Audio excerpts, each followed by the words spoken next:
What if I told you that the biggest show on earth is not the Olympics, not the Super Bowl, and not even a Hollywood blockbuster? It is a football tournament. A tournament where one goal can make an entire nation cry. One penalty can destroy a generation's dream. One trophy can turn ordinary players into legends. And one organization sitting in Switzerland can influence billions of people across continents. Yes, I'm talking about FIFA. And now, as FIFA World Cup 2026 has begun, the football world has once again entered that magical season where streets become stadiums, cafes become fan zones, families become football analysts, and even people who don't usually watch football suddenly start asking, which team are you supporting? But behind this global emotion, there is a much bigger story. FIFA is not just about football. FIFA is about history, money, politics, power, nationalism, soft power, business, controversy, corruption, dreams, and human emotion. So in today's video, we are going to understand FIFA from the beginning, how it started, why it exists, how the World Cup became the most watched sporting event on the planet, how FIFA makes money, why it is so powerful, what its biggest success stories are, what controversies damaged its image, and what makes FIFA World Cup 2026 historic. The story of FIFA begins in the early 1900s. Football was already becoming popular in Europe. Different countries had their own clubs, their own associations, and their own football culture. But there was one big problem. International football had no single global authority. If two countries played against each other, who would decide the rules? Who would organize international tournaments? Who would settle disputes? Who would create a global structure for the game? This need gave birth to FIFA. On 21 May 1904, FIFA, officially known as Fédération Internationale de Football Association, was founded in Paris. The founding countries included Belgium, Denmark, France, the Netherlands, Spain, Sweden, and Switzerland. At that time, FIFA was not the billion-dollar global machine we know today. It was a small organization with a big dream: to bring order, unity, and international structure to football. The idea was simple but powerful. Football should not remain limited to local leagues and friendly matches. It should become a truly global sport where nations compete, fans unite, and the best team in the world can be crowned on the biggest stage.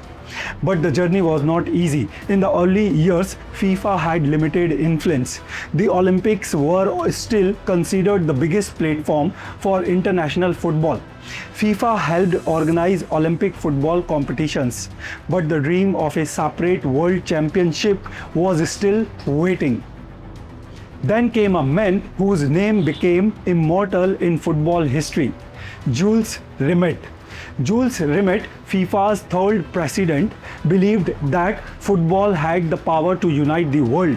He wanted a tournament where countries could compete not as empires, not as colonies, not as political enemies, but as football nations. Finally, in 1930, the first FIFA World Cup was held in Uruguay. Only 13 teams participated in that first World Cup. There were no private jets, no billion-dollar broadcast rights, no social media hype, and no global sponsorship machine. Some European teams were hesitant to travel because the journey to South America was long and expensive. Remember, this was 1930.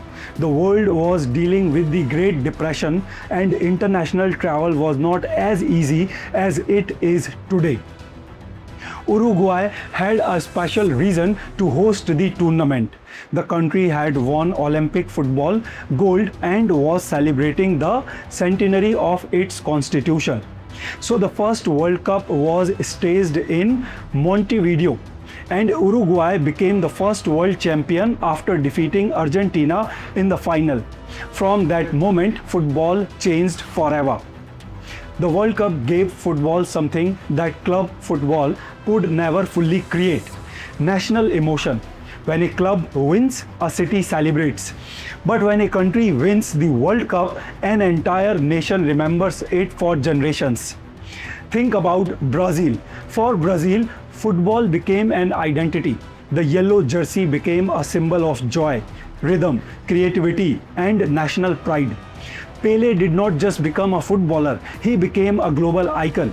Brazil's success turned the World Cup into a stage of beauty, expression, and magic. Think about Germany. Discipline, structure, consistency, and comeback mentality became part of Germany's football identity. Germany's World Cup history became a lesson in sporting organization, planning, and mental strength. Think about France, from Zidane in 1998 to Mbappe in the modern era. France showed how immigration, diversity, youth development, and national systems can create football excellence. And think about smaller nations too.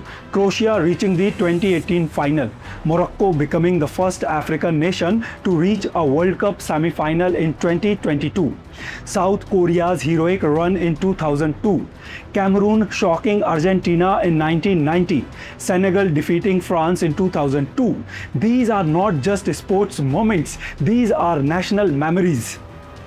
This is why FIFA exists. Officially, FIFA exists to govern football globally, organize international competitions, develop the game, support member associations, promote fair play, and grow football across men's, women's, youth, and grassroots levels. But emotionally, FIFA exists because the world needs a common language, and football is probably the most universal language humanity has created. You don't need to speak English, Spanish, Arabic, Hindi, French, or Portuguese to understand a goal. A goal is a goal everywhere. A last-minute winner in India, Brazil, Ghana, Japan, or Argentina creates the same reaction. People jump, scream, hug strangers, and forget their problems for a few seconds. That is the magic FIFA sells. But let's be honest, FIFA is not only a sports organization, FIFA is also a financial empire, and the World Cup is its crown jewel. FIFA makes money mainly through media rights, sponsorship deals, licensing, hospitality, ticketing, and commercial partnerships. Every 4-year World Cup cycle brings enormous revenue. Broadcasters pay huge amounts because the World Cup gives them something rare: guaranteed global attention. Sponsors pay because brands want to be seen where billions of eyes are watching. Host countries invest because the World Cup brings tourism, infrastructure, global visibility, and national prestige. For the 2023 to 2026 cycle, FIFA has revised its revenue target to around $13 billion. Think about that. One sports organization built around a ball, a pitch, and human passion is now operating at a scale that many multinational corporations would envy. But the most important business lesson here is this: FIFA does not sell football only as a game. It sells emotion, it sells belonging, it sells national pride, it sells scarcity because the World Cup comes only once every 4 years.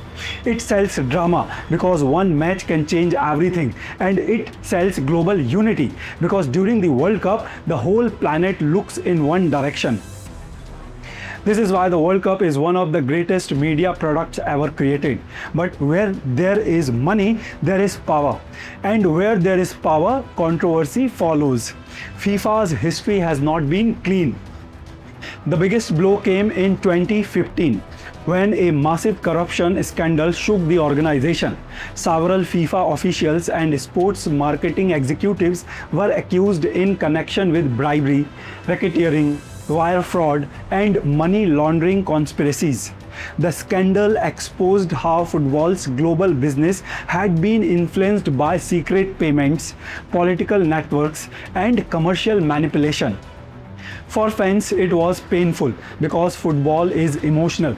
People see football as pure, but behind the scenes, the business of football can become deeply political.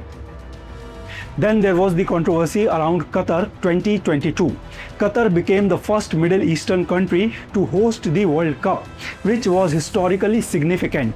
But the tournament also faced heavy criticism over migrant worker rights, labor conditions, LGBTQ plus rights, and the broader question of whether FIFA should award World Cups to countries with serious human rights concerns. At the same time, Qatar 2022 also gave us one of the greatest finals in football history. Argentina versus France, Messi versus Mbappe, drama, goals, penalties, emotion, destiny. This is the complicated reality of FIFA. On the field, it creates magic. Off the field, it often faces serious questions. And that brings us to FIFA World Cup 2026. This World Cup is historic for many reasons. First, it is hosted by three countries: the United States, Mexico, and Canada. Second, it is the biggest World Cup ever. For the first time, 48 teams are participating instead of 32. There will be 104 matches. More teams means more nations, more stories, more opportunities, and more markets. For countries that rarely qualified earlier, this expansion is a massive opportunity. More African, Asian, North American, and smaller footballing nations now get a better chance to appear on the world stage. From a football development point of view, this is powerful. But for a business point of view, it is even more powerful. More teams mean more matches. More matches mean more broadcast hours. More broadcast hours mean more advertising inventory. More countries mean more fan bases. More fan bases mean more jerseys. More sponsorship activation. More digital engagement. More tourism and more commercial value. This is not just sporting expansion, this is strategic expansion. FIFA is expanding football like a global entertainment product. And 2026 is also special because the United States is a major host. The US has one of the biggest sports markets in the world. Football, or soccer as Americans call it, has been growing there for decades. With this World Cup, FIFA has a huge opportunity to deepen football culture in North America. Remember, the 1994 World Cup in the United States helped fuel the growth of Major League Soccer. Now, with Lionel Messi having played in the US, with younger fans consuming football through social media, streaming, gaming, and short-form highlights, FIFA 2026 could become a major turning point for football in America. The tournament has already begun with drama. The opening match was played at the iconic Estadio Azteca in Mexico City, one of the football's most legendary stadiums. Mexico defeated South Africa 2-0 in a match filled with energy, goals, and red cards. This was symbolic because Mexico, one of the co-hosts, opened the biggest World Cup ever in a stadium that has already seen some of the greatest World Cup moments in history. Estadio Azteca is not just a stadium, it is football mythology. This is where Pelé's Brazil created history in 1970. This is where Maradona produced his most legendary moments in 1986. And now in 2026, it has become the stage for the beginning of a new World Cup era. The United States also started strongly with a 4-1 win over Paraguay, giving American fans a dream opening act and creating massive excitement around the host nation. And even in the early days, we have seen the kind of storylines that make the World Cup addictive. Giants under pressure, smaller nations fighting with courage, political tensions around visas and borders, debates around opening ceremonies, and the constant question, who will survive the pressure? This is why the World Cup is different from any league. In a league, you can recover from a bad week. In the World Cup, one mistake can destroy 4 years of preparation. One red card, one offside, one missed penalty, one goalkeeper error, one moment of genius. That is all it takes, and that is why people watch. But there is another layer to FIFA 2026, geopolitics. This World Cup is happening in a world full of tension, wars, immigration debates, economic uncertainty, nationalism, and political polarization. A tournament hosted by the US, Mexico, and Canada sounds like a message of unity across borders. But at the same time, the real world is more complicated. Visa issues, security concerns, migration politics, and cross-border logistics are all part of the 2026 story. So FIFA 2026 is not just a football tournament, it is also a test of global cooperation. Can three countries host the biggest sporting event smoothly? Can FIFA deliver a tournament that feels truly inclusive? Can football rise above politics, or will politics again enter the stadium? These questions matter because FIFA always says football unites the world. But the real challenge is not saying it, the real challenge is proving it. Now let's talk about FIFA's success stories beyond the Men's World Cup. One of FIFA's biggest achievements has been globalizing football. Today FIFA has 211 member associations. That means FIFA has more members than the United Nations has member states. This shows how deeply football has entered global culture. A small island, a developing nation, a war-affected country, a rich European power, a South American football giant, all can be part of FIFA. In theory, all can dream, and that dream matters. For many countries, qualifying for the World Cup is bigger than winning any other sporting event. It brings recognition. It brings tourism, it brings investment, it inspires children, it creates heroes, and sometimes it changes how the world sees a country. Morocco's 2022 run changed how many people viewed African and Arab football. Japan's disciplined performances changed how people viewed Asian football. Croatia's consistency changed how people viewed small nations with elite sporting systems. The World Cup is a stage where countries can introduce themselves to the world. That is soft power, and FIFA controls the biggest soft power football stage on earth. But the future of FIFA also depends on reform. Fans love football, but they are not blind. They question ticket prices, they question corruption, they question human rights, they question whether too many matches will damage players, they question whether expansion improves football or only increases revenue, they question whether VAR has made the game fairer or more frustrating. They question whether FIFA truly protects the soul of football or keeps turning it into a commercial machine. And these questions are important because football belongs to people before it belongs to institutions. A child playing barefoot in a street does not care about media rights. A fan crying after a penalty shootout does not care about commercial licensing. A father watching a match with his son does not care about FIFA's balance sheet. They care about the game, and FIFA's biggest responsibility is to protect that game. So as FIFA 2026 continues, we should watch it from two angles. As fans, we should enjoy the goals, the skills, the rivalries, the underdog stories and the emotions. But as learners, we should also understand the business, politics, economics and power structures behind the tournament. Because FIFA is one of the best case studies in the world. It teaches us how a simple sport became a global industry. It teaches us how emotion can become economy. It teaches us how culture can become commerce. It teaches us how a tournament can influence tourism, media, technology, branding, diplomacy, nationalism, and identity.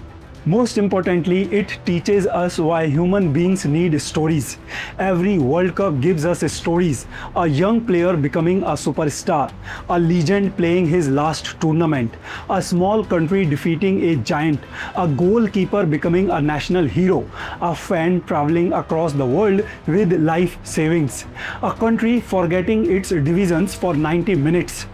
This is why FIFA survives despite controversies, because the game is bigger than the institution. The institution may be questioned, the administrators may change, the scandals may come and go, but the emotion of football remains undefeated. So when you watch FIFA World Cup 2026, don't just watch the ball, watch the world around the ball, watch the business behind the broadcast, watch the politics behind the hosting, watch the culture behind the fans, watch the pressure on players, watch the dreams of smaller nations, watch how one tournament can make billions of people feel connected. Because FIFA is not just organizing matches, FIFA is organizing global emotion, and that is why the World Cup is not merely a sporting event, it is the world's biggest shared story. Now the question is, which country will write the greatest chapter in 2026? Will a traditional giant dominate again? Will Argentina defend its legacy? Will France continue its golden era? Will Brazil return to the top? Will England finally end decades of pain? Will an African or Asian team create history? Or will this expanded World Cup give us the greatest underdog story ever? Only time will tell, but one thing is certain: for the next few weeks, the world will argue, celebrate, cry, troll, debate, pray, and dream, all because of one ball. And that is the true power of FIFA.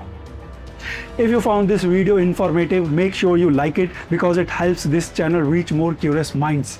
Subscribe to @ManishSirG for more videos on geopolitics, business case studies, technology, global events, brand stories, and the hidden systems that shape our world. Tell me in the comments, which country are you supporting in FIFA World Cup 2026 and which team do you think can surprise the world this time? Share this video with your football loving friends because the World Cup becomes even more exciting when we understand the story behind it. Also visit www.manishgoswami.com to connect with my work, ideas and updates. And if you are a student or parent looking for career guidance, admissions, study abroad support or test preparation guidance, explore Vidya Infinity.